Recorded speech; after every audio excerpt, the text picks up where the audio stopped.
The nationwide enforcement of the tinted glass permit appears to have taken off on a cautious note as many motorists in the nation's capital apply the roads without the permit. According to the National Automotive Design and Development Council, Nigeria, as at 2024, boasts an estimated 11.8 million vehicles traversing its roads.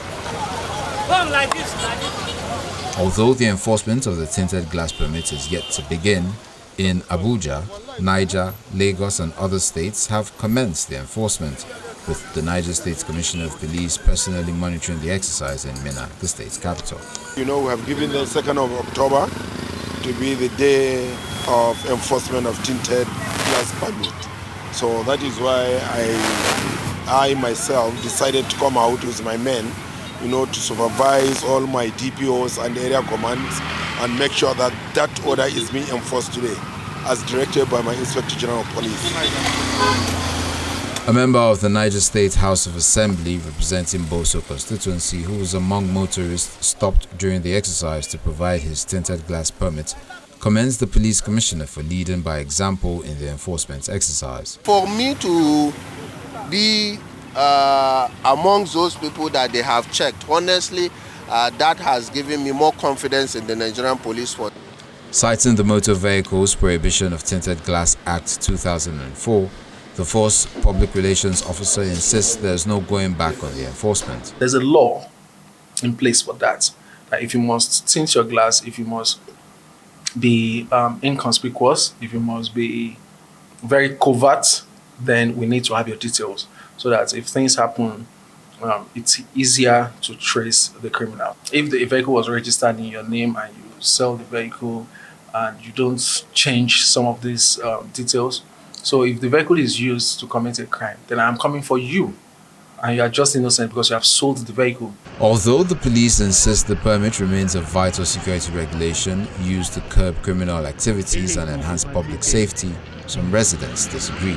Police has not been able to prove that people who use tinted glasses are either kidnappers or armed robbers or bandits. Those are not the problems we have now. I don't see any reason they will ask you for permission to get tinted glass permission before you can use your car. I honestly do not see anything that anybody will gain from it. However, motorists are divided on the cost of renewing the permit annually. It has turned out to become a way of money-making machine for the police, because other countries, what they do is that you have factory-fitted cars where, as they're coming out from the factories, these cars are tinted. And so for a situation like that, what are they going to do?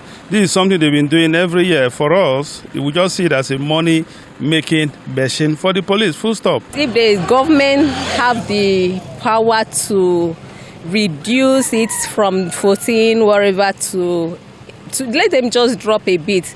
With that one, it will help everybody. I'm not against tinted permits. The Nigerian Bar Association is not taking the enforcement with kids' gloves, as a federal high court sitting in Warri issued an order directing the Nigeria Police Force and the Inspector General of Police to maintain the status quo in the ongoing case concerning the tinted glass permit. Delivering the interim order, the court directed the police authorities to respect judicial processes pending further proceedings in the matter. However, the police insist that the case by the NBA does not amount to a stay of action. There's been no hearing, there's been no court order, there's been no injunction. So for now, we maintain status quo. Status quo in this sense is continuing with our enforcement, continuing with the enforcement of the existing law for tinted permits. As the enforcement gains traction nationwide, the police is urging motorists to ensure their vehicles have valid and verifiable tinted glass permit documents, as violators are at risk of their cars being impounded.